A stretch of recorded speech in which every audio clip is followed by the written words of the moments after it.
ஆண்டவர்கள் பிரியமான சகோதர சகோதரிகளே, இந்த அருமையான நாளில் ஆண்டவருடைய பிரசன்னத்தில் உங்களை சந்திப்பதில் மகிழ்ச்சி அடைகிறோம். நாம் எல்லோரும் அந்த பொது காலத்தை, வழிபாட்டு காலத்தில் இந்த பொது காலத்தை நிறைவு செய்துவிட்டு இந்த நாளில் திருவருகை காலம் என்று சொல்லுகிற மிகச் சிறப்பான ஒரு காலத்தில் அடியெடுத்து வைத்திருக்கிறோம். இன்றிலிருந்து திருவருகை காலம். உங்களுக்கு அந்த வார்த்தையை கேட்கும் போதே தெரியும். திருவருகை, ஒருத்தருடைய வருகை, அதாவது திரு என்றால் ஒரு மதிப்புக்குரிய ஏதோ ஒரு காரியம் நடக்கப் போகிறது. அந்த காரியத்திற்கான அல்லது அந்த நபருக்கான வருகையை குறிக்கிற ஒரு காலம். அதைத்தான் நம்ம திருவருகை காலம் என்று நம்ம புரிந்து கொள்ளலாம். எளிமையாக புரிந்து கொள்ளக்கூடிய ஒரு விளக்கமாக இதை நான் பார்க்கிறேன். இந்த ஒரு காலத்தில் நம்ம யாரை எதிர்நோக்கி காத்திருக்கிறோம் என்பது நமக்கு தெரியும். இயேசு ஆண்டவர் பிறக்கப் போகிறார். ஒவ்வொரு வருடமும் இந்த திருவருகை காலம் இயேசுவினுடைய அந்த கிறிஸ்து பிறப்புக்கு முன்பாக வைக்கப்பட்டு நம்மை தயாரிக்கிற காலமாக அது இருக்கிறது. இது வெறுமனே கிறிஸ்து பிறக்க போகிற அந்த கிறிஸ்து பிறப்பின் விழாவுக்கான ஒரு தயாரிப்பு மட்டுமா என்றால் கண்டிப்பாக அது இல்லை. ஒவ்வொரு கிறிஸ்மஸ் பெருவிழாவும் நமக்கு உறக்க சொல்லுகிற ஒரு செய்தி, இயேசு மீண்டும் வரப்போகிறார், இயேசு இன்னொரு முறை வரப்போகிறார் என்கிற உண்மையை நமக்கு உணர்த்துகிறது. இந்த அற்புதமான நாளில் இந்த ஒரு மனநிலையோடு நாம் பயணிக்க அழைக்கப்படுகிறோம். இன்றைக்கி நிறைய பேர் கிறிஸ்மஸுக்காக தயார் பண்ண ஆரம்பிப்பாங்க. கிறிஸ்மஸுக்காக எல்லாம் செய்யணும், பலகாரங்கள் சுடணும், புது சட்டை, புது ட்ரெஸ் எடுக்கணும், வீடுகளை சுத்தம் செய்யணும். இதெல்லாம் கண்டிப்பாக தேவையானா தேவைதான். ஒரு விழா என்று வருகிற பொழுது அது ஒரு சமூகம் சார்ந்த விழா, அது ஒரு தனி மனிதனுடைய மகிழ்ச்சி சார்ந்த விழா, அது குடும்பம் சார்ந்த விழா, எல்லாவற்றிற்கும் மேலே ஆன்மாவை விழா. அப்போது இந்த விழாக்கள் எல்லாம் நம்மை எதற்கு இட்டு செல்கிறது பார்த்திங்கன்னா, ஒரு ஆன்மாவின் பயணத்திற்கு நமக்கு உதவி செய்கிறது. இந்த திருவிழா நாட்களில் சண்டை சச்சரவுகள் எல்லாம் ஓரமாக வச்சுட்டு அவங்க போய் என்ன செய்வாங்க, சில பேர் மன்னிப்பு கேட்டு ஒருத்தரை அன்போடு ஏற்றுக்கொண்டு பேசாதவங்க பேசி, இந்த சமரசங்கள் எல்லாம் இந்த நாட்களில் நடக்கும். நல்ல மனிதர்கள், நல்ல ஒரு ஆன்மீகவாதிகளாக இருப்பவர்கள் இதெல்லாம் யோசித்து பார்த்து செய்வாங்க. அதனால தான் இந்த திருவருகை காலத்திலும் கூட இப்பொழுது தந்தையர்கள் என்ன செய்கிறாங்க, குருக்கள் பங்கு தலங்களிலே திருவருகை கால தியானங்களை ஏற்பாடு செய்கிறாங்க. அது குடும்ப மறுமலர்ச்சியின் தியானமாக பல இடத்தில் அமைந்திருக்கிறது. ஏன்னா ஒரு திரு குடும்பம் அமைய போகிறது. இன்றைக்கி இயேசு சாமி பிறந்தார், அன்னை மரியாள் இங்கிட்டு சூசேப்பர், இயேசு சாமி வந்ததுனால அது திரு குடும்பம் என்று பெயர் பெற்றது. ஆகவே இதை நாம் மகிழ்ச்சியோடு கொண்டாடுகிறோம் என்று சொல்லி கொண்டிருப்பதிலே அர்த்தம் இல்லை. எப்பொழுது என் குடும்பம் திரு குடும்பமாக மாறுகிறதோ அப்பொழுதுதான் நான் அந்த திரு குடும்பத்தை பிரதிபலிக்கிற குடும்பமாக நம்ம மாறுகிறோம். அந்த மாற்றம் நம்மிடத்தில் வராத வரை நம்ம ஒரு வெறுமையான ஒரு நிலைக்குள்ளே தான் பயணிக்கிறோம் என்று அர்த்தமாகிறது. அதனால தான் இந்த திருவருகை காலம் எதற்கு நமக்கு அழைப்பு விடுத்து கொண்டே இருக்கிறதுனா, தனி மனித மாற்றத்திற்கு அழைப்பு விடுக்கிறது. ஒவ்வொருவருடைய தனிப்பட்ட அந்த வாழ்க்கையிலே ஒரு மாற்றம். இப்போ ஒரு குடும்பத்தில் நம்ம ஒரு 5 பேர் இருக்கிறாங்க. அப்போ 5 பேரில் ஒருத்தர் ஒரு வாழ்க்கையை விட்டு விலகி இருக்கிறாங்க, மகிழ்ச்சி இல்லாமல் இருக்கிறாங்க, ஏதோ ஒரு தீமைக்குள்ளே சிக்குண்டு தவிக்கிறாங்க அப்படின்னா அந்த வீட்டில் இருக்கிற 4 பேருக்குமே அது ஒரு பெரிய வேதனையாகத்தான் இருக்கும். அவருக்கு மட்டுமல்ல, அவரும் துன்பப்படுவார், அவரோடு இருக்கிற மற்ற 4 பேரும் துன்பப்படுவாங்க. அப்போ பார்த்திங்கன்னா அந்த ஒரு விழாவானது அந்த வீட்டுக்கு ஒரு மகிழ்ச்சியின் விழாவாக அமையாது. என்னதான் அவங்க புது ட்ரெஸ் போட்டிருக்கலாம், நல்ல ஒரு புதுசாக வீட்டை அலங்காரம் செய்திருக்கலாம், எல்லாம் செய்திருப்பாங்க. ஆனால் அந்த வீட்டுக்குள்ளே ஒரு வெறுமை இருப்பதை நம்மளால் பார்க்க முடியும். என் அன்பு பிள்ளைகளே, அதனால தான் இந்த திருவருகை காலத்தில் தனி மனித நிலையை நாம் ஒவ்வொருத்தரும் உணர்ந்து பயணிக்கவும், அதே சமயம் குடும்பம் சார்ந்து நான் எப்படி இருக்கிறேன் என்று உணர்ந்து பயணிக்கவும், எல்லாவற்றிற்கும் மேலே ஆண்டவர் இந்த சமூகத்திலே என்னை விடுவிக்க வந்தார் அப்படின்னா நானும் பிறருக்காக ஏதாவது செய்ய வேண்டும். அப்போ சமூக கடமையோடு நம்ம செயல்பட நமக்கு ஒரு மாற்றத்தை கொடுக்கக்கூடிய ஒரு விழாவாக இந்த விழா அமைகிறது. இந்த விழாவை ஒரு பகுத்து பார்க்கிற போது ஒரு தனி மனித, குடும்பம் சார்ந்த மற்றும் சமூகம் சார்ந்த ஒரு மாற்றத்திற்கான ஒரு விழா. இந்த மாற்றத்திற்காக தான் நம்ம இந்த விழா அழைத்து கொண்டே இருக்கிறோம். அப்போ இந்த ஒரு நோக்கத்தோடு தான் இந்த விழாவை நம்ம இந்த நாட்களில் சந்திக்க போகிறோம். அட்வென்ட் அப்படின்னு சொன்னால் ஒரு வருகையினுடைய அடையாளமாக இருக்கிறது. ஆகவே இந்த முதல் ஞாயிற்றுக்கிழமையில் நமக்கு கொடுக்கப்பட்டிருக்கிற இந்த வாசகங்களை நம்ம பார்க்கிற போது நம்மளுடைய இறைவாக்கினர் எரேமியா நூலிலிருந்து முதல் வாசகம் கொடுக்கப்பட்டிருக்கிறது. நாள்கள் வருகின்றன, ஆண்டவர் அப்பொழுது இஸ்ரேல் வீட்டாருக்கும் யூதா வீட்டாருக்கும் நான் கொடுத்துள்ள வாக்குறுதியை நிறைவேற்றுவேன். அந்நாட்களில் அக்காலத்தில் நான் தாவீதிலிருந்து நீதியின் தளிர் ஒன்று முளைக்கச் செய்வேன். அவர் நாட்டில் நீதியையும் நேர்மையும் நிலைநாட்டுவார் என்று சொல்லி அந்த இயேசுவினுடைய வருகை எதை சார்ந்து இருக்க போகிறது என்பதை ஆழமாக இறைவாக்கினர் வெளிப்படுத்துவதை இந்த நாளில் நமக்கு முதல் வாசகமாக கொடுத்திருக்கிறார்கள். அப்படி பார்க்கிற பொழுது நம்ம இரண்டாவது வாசகத்துக்கு வருகிறோம். இரண்டாவது வாசகத்திலே புனித பவுலடியார் தெசலோனிக்கருக்கு எழுதிய அந்த திருமுகம் சொல்லுகிற செய்தி, உங்கள் மீது நாங்கள் கொண்ட அன்பு வளர்ந்து பெருகுவது போல நீங்களும் ஒருவருக்காகவும் எல்லோருக்காகவும் கொண்டுள்ள அன்பை ஆண்டவர் வளர்த்து பெருகச் செய்வாராக. இந்த வார்த்தையினுடைய ஆழத்தை நம்ம பார்க்கிறப்போ நான் முன்னாடி சொன்ன அந்த ஒரு வார்த்தை, ஒரு தனி மனிதனுடைய ஒரு மாற்றம், அப்புறம் ஒரு குடும்பத்தில் நம்ம ஒரு குடும்பமாக செயல்படக்கூடிய ஒரு மாற்றம், அதை தொடர்ந்து ஒரு சமூக மாற்றம். அப்போ பாருங்கள், இது சொல்லக்கூடிய வார்த்தை ஒருவருக்காக எல்லோருக்காகவும் கொண்டுள்ள அன்பை ஆண்டவர் வளர்த்து பெருகச் செய்வாராக. இந்த அடையாளத்தை நம்ம இது உள்ள பார்க்குறோம். இவ்வாறு நம் ஆண்டவர் இயேசு தம்முடைய தூயோர் அனைவரோடும் வரும்பொழுது பாருங்கள், இன்றைக்கி நம்ம புனிதர்கள் பல பேர் வேண்டாங்கிறாங்க. நம்ம புனிதர்கள் என்று அடையாளப்படுத்துகிறவர்கள் திருச்சபை அடையாளப்படுத்தி இருக்கிற நபர்கள் மட்டும்தானா அப்படின்னா இல்லை. நம்முடைய உறவுகள் கூட ஒரு புனிதர்களாக உயர்ந்திருக்கிறாங்க, தூயோர்களாக உயர்ந்திருக்கிறாங்க. வேதம் சொல்லுகிறது பாருங்க, இயேசு தம்முடைய தூயோர் அனைவரோடும் வரும் பொழுது, அப்போ இவங்கெல்லாம் அந்த மோட்சம் என்கிற ஒரு நிலையில் போய் இருக்கிறாங்க.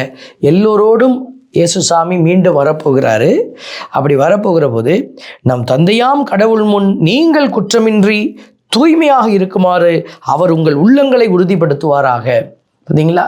அப்போது நம்ம தூய்மையோடு குற்றமின்றி தூய்மையாக இருக்குமாறு நம்ம என்ன செய்யணும்? இன்றைக்கி நிறைய பேர் என்ன செய்கிறாங்க, அந்த தூய்மையாக இருக்கிறத பற்றி கவலைப்படுறதில்ல.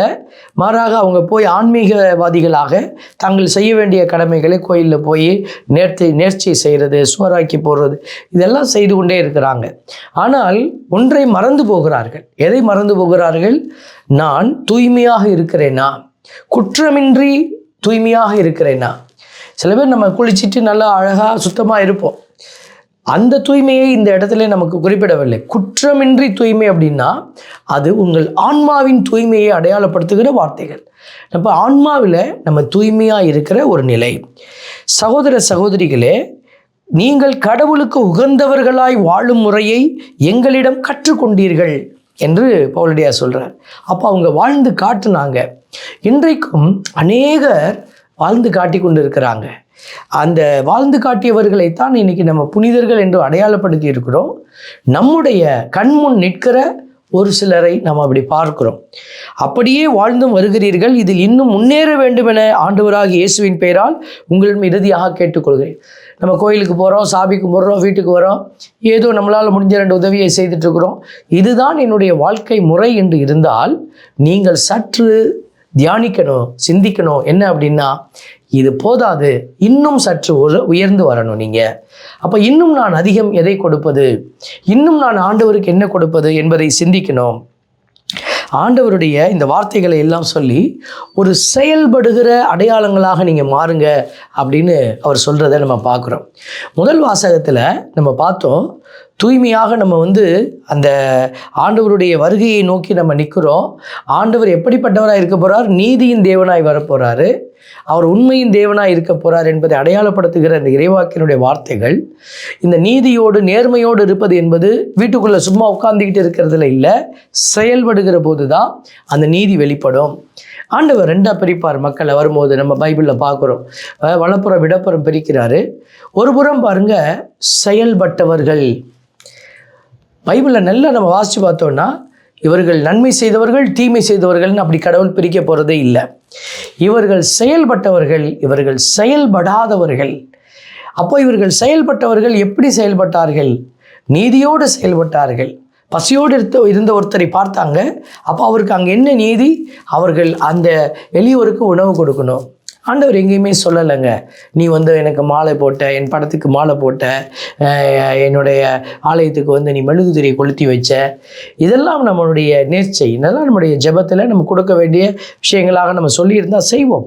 செய்யக்கூடாது என்பதல்ல. ஆனால் செய்ய வேண்டியது எதுவோ அதை செய்யாமல் இதை மட்டுமே நீங்கள் செய்து கொண்டிருந்தால் ஏமாந்து போவீர்கள் என்பதுதான் எங்களுடைய செய்தி. பலர் இதை குறையாக பார்க்கிறார்கள். என்ன இந்த ஃபாதர் இதெல்லாம் செய்யக்கூடாது, அதை செய்யக்கூடாதுன்னு சொல்கிறாரு அப்படி. நம்ம செய்யக்கூடாது என்று சொல்லவில்லை. ஆலயத்தில் நமக்கு கொடுக்கப்பட்டிருக்கிற பர்மிஷன் படி இந்த மெழுகுதிரி கொளுத்துவது, நம்மளுடைய சுருவங்களுக்கு பூமாலை அணிவிப்பது, உண்டியலில் காசு போடுவது, இதெல்லாம் அனுமதிக்கப்பட்ட காரியங்கள் இல்லை என்று சொல்லுவேன். ஆனால் நான் இதை மட்டுமே செய்வேன். என் பக்கத்து வீட்டில் ஒரு முடியாத ஒரு மனுஷர் இருக்கிறாரு. ஆனால் அவருக்கு ஒரு வேளை உணவோ ஒரு வேளை ஒரு உடையோ கொடுக்க மனசில்லை, அடுத்து அவங்கள போய் பார்க்க கூட எனக்கு மனசில்லை அப்படின்னா எது உண்மையான ஒரு கடவுளுடைய தேவையாக இருக்க முடியும்? கடவுள் இன்னைக்கு நம்ம கண்களுக்கு முன்பாக எளியவர்களை நமக்கு காட்டுறாரு அப்படின்னா அவர்களுக்கு நான் முதலில் நல்ல சமாரியராக இருக்க வேண்டும். அதற்கு பிறகுதான் உன்னுடைய பணி. அதுதான் நம்முடைய நல்ல சமாரியன் ஓமையில் கொடுக்கப்பட்டிருக்கிற. கோயம்புத்தூரில் ஒரு சகோதரி, அவங்க கொஞ்சம் வயதான நிலையில் இருக்கிறாங்க. ஆனாலும் வயதை கூட கவனிக்காமல், அதை நோக்கி பார்க்காமல், எனக்கு வயசாகி போச்சு, இனிமேல் நான் என்ன செய்வேன் என்று அவர்கள் சிந்திக்காமல் அருகில் இருக்கக்கூடிய முதியோர் இல்லத்திற்கு சென்று ஆறுதல் கொடுக்குறாங்க. அங்கே இருக்கிற பணிகளை எடுத்து செய்கிறாங்க. அவங்க என்னோட பேசும்போது சொல்கிறாங்க, எனக்கு மிக்க மகிழ்ச்சியாக இருக்குது ஃபாதர், இவ்வளவு நாள் இந்த பணியை நான் ஏன் செய்யவில்லை என்று வருந்துகிறேன் என்று உணரக்கூடிய அந்த உணர்வு, ஏக்கம், அந்த தாகம் பாருங்களேன். இதுதான் கடவுள் விரும்புகிற செயலாக இருக்கிறது பிள்ளைகளை. இதை நாம் கடவுளுக்கு உகந்ததை செய்ய வேண்டும். அதே சமயத்தில் கடவுள் காட்டுகிற இன்னொரு அடையாளத்தையும் நாம் செய்ய வேண்டும். இயேசுசாமி எதற்காக அங்கேருந்து இங்கே வந்தார்? நம்ம எல்லாம் பக்திமான்களாக அல்லது ஒரு ஆன்மீகவாதிகளாக மாற்றிவிட்டு செல்வதற்காகவா? ஒரு வாலிபர் சொன்னார், எங்களுடைய ஒரு ஆலயத்தில் நான் இருந்தேன், பல வருடங்கள் கழித்து அந்த ஆலயத்தில் இருந்து செயல்பட்ட ஒரு சகோதரரை நான் பார்க்க நேர்ந்தது. அப்பொழுது அந்த ஆலயத்தில் மிகுந்த ஈடுபாட்டோடு செய்து கொண்டிருந்தவர் பிறகு அந்த கத்தோலிக்க சபையை விட்டு வெளியே போய்விட்டார். வேறு ஏதோ நம்பிக்கை வாழ்க்கைக்குள்ளே போய்விட்டு மீண்டும் அவர் என்னை சந்தித்த பொழுது அவர் சொன்னார், சில உண்மைகளை நான் புரிந்து கொண்டேன். இயேசு கத்தோலிக்க ஒரு சமயத்தை உருவாக்க வரவில்லை, ஒரு கிறிஸ்தவ மதத்தை உருவாக்க வரவில்லை என்று சொன்னார். கண்டிப்பாக அது உண்மை. அதை பலமுறை நாங்களே எங்களுடைய பிரசங்கத்திலே சொல்லி இருக்கிறோம். அப்பொழுதெல்லாம் அவர் கேட்கல, அந்த பிரசங்கத்தை அவர் கேட்கல, அந்த இறைவார்த்தையை அவர் உள் வாங்கலை. இப்போ போய் யாரோ ஒருத்தர் சொன்னார் என்று சொல்லி அவர் பலரை குறை கூறி இந்த உண்மையை அவர் ஏற்றுக்கொள்ளுகிறார். இயேசு ஆண்டவர் ஒரு மதத்தை உருவாக்க வரவே இல்லை, எல்லா மனிதத்திற்குமான அடையாளமாக அவர் வருகிறார். அப்போ எல்லா மனிதருக்கும் தேவைப்படுகிற ஒன்று என்னன்னா நீதி, உண்மை. இந்த விழுமியங்கள் ஒரு கிறிஸ்தவருக்கு மட்டும்தான் தேவை என்று நம்மால் சொல்லவே முடியாது. எல்லோருக்குமான ஒரு அடையாளங்களாக இருக்கிறது. அப்படிப்பட்ட அந்த ஒரு விழுமியங்களை தான் இயேசு வைத்திருக்கிறார். அதனால தான் சில பேர் கேட்பாங்க, கிறிஸ்தவர் அல்லாதவர் மோட்சத்துக்கு போவாங்களா? கண்டிப்பாக போவாங்க. எப்போ போவாங்க? அவர்களும் இந்த நீதி, நேர்மை, உண்மை, இந்த விழுமியங்களை தாங்கி இருந்தாங்கன்னா அவர்கள் இயேசுவை சார்ந்திருக்கிறார்கள். நம்ம வழிபாட்டினுடைய அந்த அடையாளத்தை மட்டுமே வைத்து நம்ம பார்க்கக்கூடாது. ஒரு வழிபாடு, இப்போ இயேசுவை வழிபடுகிற ஒருத்தர் இங்கே இயேசுவை வழிபட்டு கொண்டிருக்கிறார், தந்தையை வழிபடுகிறார், மூன்று தெய்வத்தை வழிபடுகிறார். ஆனால் வெளியே போய் அவரிடத்துல உண்மை இல்லாத நிலை, வாயில் எப்போ பார்த்தாலும் பொய். அவர் பணத்திற்காக, பெருமைக்காக, அதிகாரத்திற்காக ஒரு வேலை செய்கிறார். ஆலயத்தையே அவர் அதிகாரத்தினுடைய அடையாளமாக மாற்றி கொண்டிருக்கிறார். ஆலயத்தில் ஒரு பெரிய அரசியல் ஒன்று நடந்து கொண்டிருக்கிறது என்று சொன்னால் கண்டிப்பாக அந்த நபர்கள் கடவுளுடைய இரக்கத்தை காண முடியாது. ஏன் அப்படின்னா அங்கே உண்மை இல்லை, அவருடைய பார்வையில் நீதி இல்லை, அவருடைய செயல்பாட்டில் ஒரு நேர்மை இல்லை. அப்படின்னு சொல்லுகிற போது அவர் இயேசுவினுடைய விழுமியங்களை தாங்கி செல்லாதவர். அதனால தான் நம்ம சொல்கிறோம், இந்த மனிதர்கள் என்ன செய்து கொண்டிருக்கிறார்கள்? போய் அங்கே இருக்கக்கூடிய சுரூபங்களை எல்லாம் அவர்கள் வைத்து கொண்டாடுவது, அதுக்கு திருவிழா எடுப்பது. இங்கே எது இருக்கணுமோ அது இல்லை. ஒரு சகோதரி ஒரு கிராமத்தில் ஒரு நீதிக்காக போராடினாங்க. அவர் வாழ்க்கையை இழந்து வந்து நின்று கொண்டிருந்தார். வாழ்க்கையை அவரால் வாழ முடியல. ஆனால் திருமணம் செய்து சென்ற இடத்துல அந்த கணவர் வந்து அந்த மனைவியோடு சேர்ந்து வாழ தகுதியற்றவராக இருந்தார். ஒரு ஒரு தகுதியற்ற நிலை, உடல் சார்ந்த ஒரு சில பிரச்சனைகளினாலே. ஆகவே அவர் என்ன செய்து விட்டார், இந்த பெண் வாழ முடியாத ஒரு சூழலில் தன்னுடைய வீடு நோக்கி வந்து விட்டார். அப்பொழுது அந்த ஊரில் இருக்கிற பெரியவர்கள் எல்லாம் கூடி உட்கார்ந்து நியாயம் பேசுகிறார்கள். அந்த நியாயம் பேசுகிற போது இந்த மகள் சொல்லுகிறார், இதான் பிரச்சனை என்று. அப்பொழுது அந்த ஊரில் இருக்கிற பெரியவர்கள் சொன்னதை அந்த சகோதரி சொல்லி என்னிடத்திலே அழுதார்கள். அந்த மகள் அழுதாள். அவர் சின்ன ஒரு வயதை ஒரு திருமணம் நடந்து தனக்கு கிடைக்க வேண்டிய உரிமைகள் கிடைக்காத ஒரு வேதனை ஒரு புறம், மற்றொரு புறம் இந்த மனிதர்கள் சொன்னதை நினைத்து அவர் மனமுடிந்து அழுத ஒரு நிலை. என்ன சொன்னார்கள், ஏன் ஒருத்தர் இல்லைன்னா என்ன உனக்கு, நாங்கள்லாம் இருக்கிறோம், உன்னை பார்த்துக்கொள்கிறோம் என்று சொன்னார்கள். உங்களுக்கு அந்த ஆழம் புரியும் என்று நான் நினைக்கிறேன். பாருங்க, அந்த மகள் சொன்னாள், நான் இப்படிப்பட்ட ஒரு கேவலமான மனிதர்களுக்கு முன்பாக உட்கார்ந்துதான் அந்த நீதி தலைவர்களைப் போல் அவர்கள் எல்லாம் உட்கார்ந்திருந்தார்கள். ஆனால் அவரிடத்தில் நீதி இல்லை, நேர்மை இல்லை, அவமான அசிங்கம் அவருடைய மனதில் இருந்தது. என் தேவ பிள்ளைகளே, இதுதான் இன்றைக்கு நாம் யோசிக்க வேண்டிய ஒரு விஷயம். கடவுள் நீதியோடு செயல்படுகிறவர்களோடு மட்டுமே அவர் இருக்க போகிறார். அந்த நீதியின் தளிர் என்று தான் அவரை அடையாளப்படுத்துகிறது இன்றைய இறைவாக்கினுடைய நூல், எரேமியாவினுடைய நூல். அது நீதியின் தளிர். இன்றைக்கி நிறைய சபைகள் இயேசுவின் பெயரால் நிறைய இடத்துல அவர்கள் உருவாகி இயேசுவை அறிக்கை செய்து கொண்டிருக்கிறார்கள். இவர்களெல்லாம் அழிந்து போவார்கள் என்று ஒரு சிலர் சொல்வதை கேட்கிற பொழுது மனம் வேதனையாக இருக்கிறது. இவர்கள் எல்லாம் பணத்திற்காக நின்று கொண்டு இருக்கிறார்கள் என்று சொல்லுகிற போது மனம் வேதனைப்படுகிறது. ஏனென்றால் பல இடங்களிலே இந்த கத்தோலிக்கர் என்கிற அடையாளத்தை சாராதவர்கள் அல்லது ஒரு அறிக்கை செய்யப்பட்ட ஒரு எஸ்டாப்ளிஷ்டு சர்ச் என்று சொல்வார்கள், அப்படிப்பட்ட ஒரு சபையை சாராத ஒரு இண்டிவிஜுவல் சர்ச்சஸ் வச்சிருக்கிற ஒரு தனிப்பட்ட ஒரு சபைகளை வைத்து நடத்தி கொண்டிருக்கக்கூடிய அநேக பிள்ளைகள் ஆண்டவருக்காக உயிரை கொடுக்கவும் துணிந்து நிற்கிறார்கள். அந்த இடத்துல உண்மைக்கு சான்று பகிர்கிறார்கள்.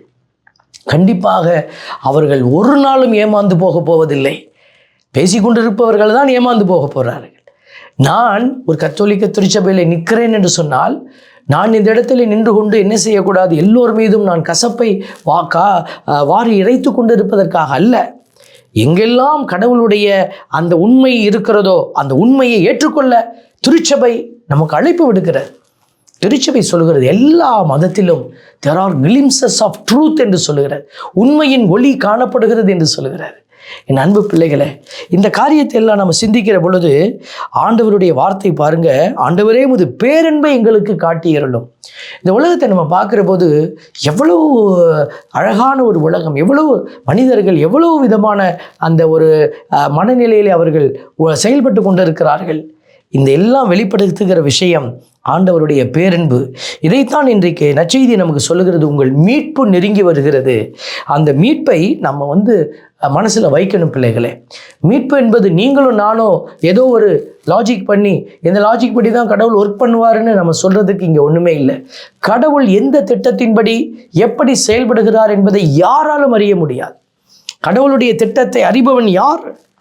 கடலுக்கு எல்லை அமைத்தவர் அவர், வானத்தை விரித்து பரப்பினவர் அவர் இப்படித்தான் இருப்பார் அப்படித்தான் இருப்பார் என்று நாம் சொல்லக்கூடாது.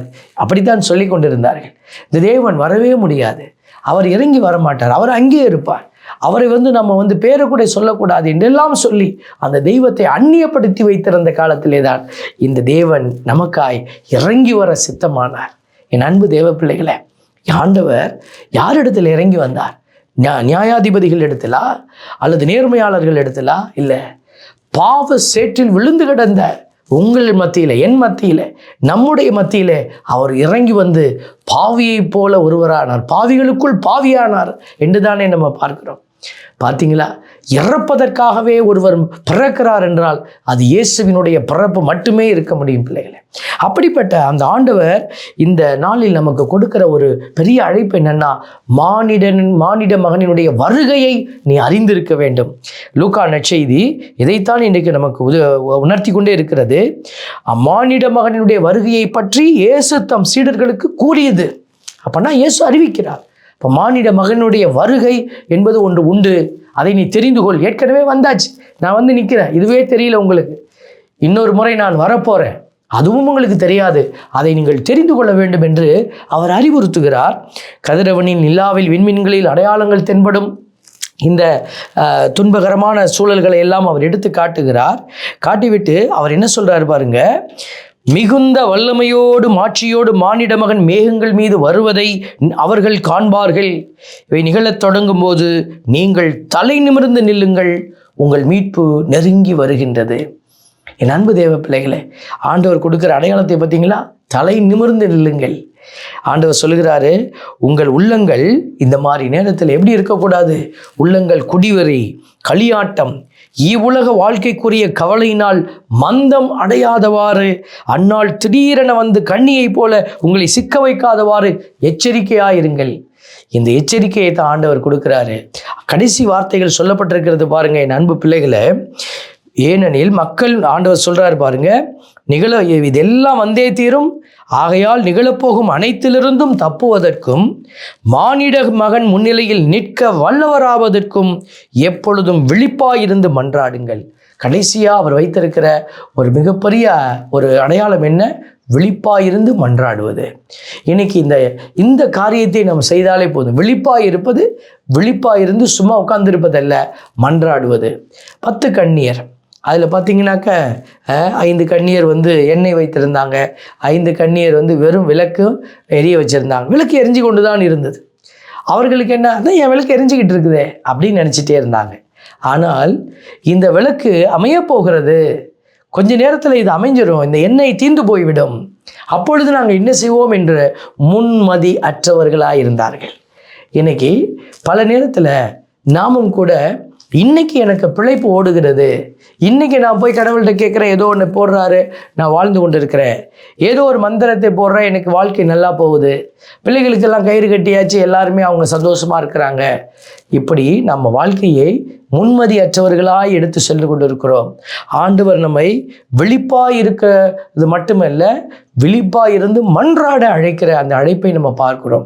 அதனால தான் இந்த மன்றாடுவது என்பது தான் நம்மளை இன்னும் ஆண்டவருடைய திட்டங்களுக்குள்ளே நம்மை அழைத்து செல்கிற ஒரு காரியம்.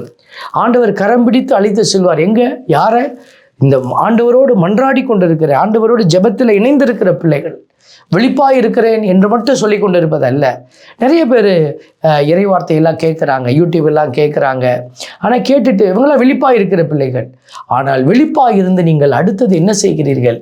இந்த வருகைக்காக மன்றாடுகிறீர்களா? உங்களுடைய உறவுக்காக மன்றாடுகிறீர்களா என்பதுதான் ஆண்டவர் நமக்கு உணர்த்துகிற ஒரு அடையாளம்.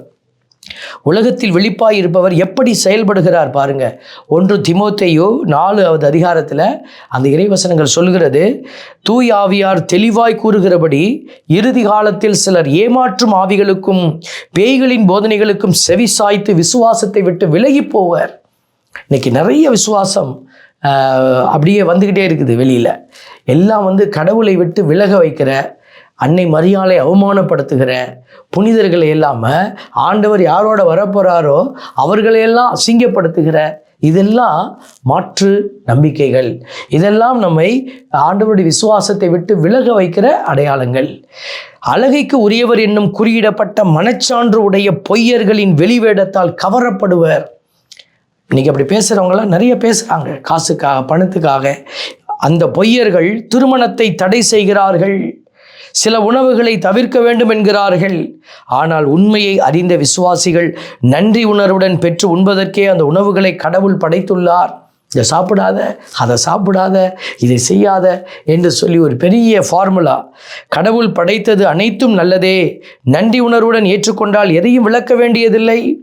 ஏனெனில் கடவுளின் வார்த்தையும் நமது மன்றாட்டும் அதை தூயதாக்கும். இவற்றை சகோதரிகளுக்கு எடுத்து கூறினால், நீ கிறிஸ்து இயேசுவின் நல்ல தொண்டனாய் இருப்பாய். நீ பின்பற்றி வருகிற விசுவாச கோட்பாடுகளாலும் நட்போதனைகளாலும் வளர்ச்சி பெறுவாய். பாருங்கள், எவ்வளோ ஒரு கட்டளைகளை வந்து சொல்லிக்கிட்டே இருக்கிறாரு. 1 தீமோத்தேயு 4:7 அவர் அழகாய் சொல்லுகிற ஒரு காரியம், உலக போக்கிலான புனை கதைகளையும் பாட்டி கதைகளையும் விட்டு விலகு, இறைப்பற்றில் நீ வளர பயிற்சி செய் என்று சொல்லுகிறார். பார்த்தீங்களா? இறைப்பற்றில் இன்னைக்கு நிறைய பேர் கோயிலுக்கு ஏனோதானோன்னு வரக்கூடிய அந்த நிலை, ஆண்டவர் மீது இருக்கிற அந்த இறை பற்றினுடைய அழுத்தம் நம்மிடத்தில் இல்லை. அதனால தான் ஆண்டவர் சொல்கிறாரு, கட்டுப்பாடற்றவர்களினுடைய தவறான வழிகளிலால் நீங்கள் என்ன செய்திடாதீங்க, கவரப்பட்டு விடாதீர்கள். அவர் சொல்கிறாரு, 2 பேதுரு 3:17 சொல்கிறது, நீங்கள் இவற்றையெல்லாம் ஏற்கனவே அறிந்திருக்கிறீர்கள், கட்டுப்பாடற்றவர்களின் தவறான வழிகளால் கவர்ந்து இழுக்கப்பட்டு உங்கள் உறுதி நிலையிலிருந்து விழுந்து விடாதபடி கவனமாயிருங்கள். என் அன்பு தேவ பிள்ளைகளை, இப்படி நம்ம நிறைய பைபிளில் தேடி பார்த்தோம்னா கடவுள் நிறைய வழிகளை நமக்கு காட்டிகிட்டே இருக்கிறாரு. இந்த திருவருகை காலத்தில் நீங்கள் உட்கார்ந்து யோசிங்க. அவர்கள் சொன்னார், இவர் சொன்னார் என்று அல்ல, நீங்கள் உட்கார்ந்து ஆண்டவருக்கு முன்பாக இறைவேண்டல் செய்யுங்க, மன்றாடுங்க, ஆண்டவரை துதிச்சு போற்றுங்க. நீங்கள் எங்கே நிற்கிறீங்க? உங்கள் வாழ்க்கையை சுற்றிலும் தவறு நடந்து கொண்டு இருக்கிறதா? உங்கள் வாழ்க்கையில் ஏதாவது பிரச்சனை இருக்கிறதா? நீங்கள் உடனே யோசித்து பாருங்கள். நீங்கள் எங்கெல்லாம் கையை வச்சிங்க? உங்களுடைய நம்பிக்கையினுடைய வெளிப்பாடுகள் எப்படி இருந்தது? யாரை நம்பி நீங்கள் போனீங்க? கடவுளை நம்பினீர்களா? மனிதர்களை நம்பினீர்களா? இவர் எனக்கு விடுதலை கொடுப்பார், இவர் எனக்கு விடுதலை கொடுப்பார். மனிதனை நம்பியவர்கள் சபிக்கப்பட்டவராயிருப்பார். ஆண்டவரை நம்புகிற பிள்ளைகள் என்ன செய்வாங்க? ஆண்டவர் செயல்பட போகிறார்னு காத்திருப்பாங்க. ஆண்டவருக்குள்ளே காத்திருப்பவர்கள் தான் நிறைவடைவார்கள். ஆண்டவருக்குள்ளே பயணிக்கிற அன்பு பிள்ளைகளே, நன்மையான திருவருகை காலம் ஏதோ ஒரு லிட்டர்ஜிக்கலி ஏதாவது இப்படி வாரங்கள் வந்துக்கிட்டே இருக்கும். இது முடித்தோடனே கிறிஸ்மஸ்ஸு, அது முடித்தோடனே தவக்காலம் ஆரம்பிக்கும். இப்படி நம்ம ஒரு மனநிலையோடு பயணிக்காமல் இந்த திருவருகை காலத்தை துவக்கத்தில் இருந்தே நீங்கள் என்ன செய்யணும்? ஆழமாய் ஒரு புதிய பயணம், ஒரு சிறு முயற்சிகளை எடுக்கலாமே. இந்த திருவருகை காலத்திலாவது நான் ஆண்டவர்கிட்ட ஜெபிப்பேன். காலையில் எந்திரிச்சு ஒரு 15 நிமிடமாவது நான் கரங்களை உயர்த்தி ஆண்டவரை துதிப்பேன். அவரு பிறக்க போகிறாரு. என்னுடைய பிறப்பு ஆசீர்வாதமானதாயிடுச்சு. நான் என் பிறப்புக்காக என்னைக்காவது நன்றி செலுத்தி இருக்கிறேனா? ஏன் இந்த திருவருகை காலத்தில் ஒரு 5 நிமிடமாவது நான் குறைந்ததை சொல்லுகிறேன். நாம் ஏன் நம்முடைய பிறப்புக்காக நன்றி சொல்லக்கூடாது? நமக்கு ஒரு நல்ல ஒரு கணவரோ மனைவியோ உங்களுக்கு இருப்பாங்க. அவர்கள் பிறந்ததுனால தானே உங்களுக்கு கிடைச்சிருக்கிறாங்க. அதுக்கு ஏன் நம்ம நன்றி சொல்லக்கூடாது?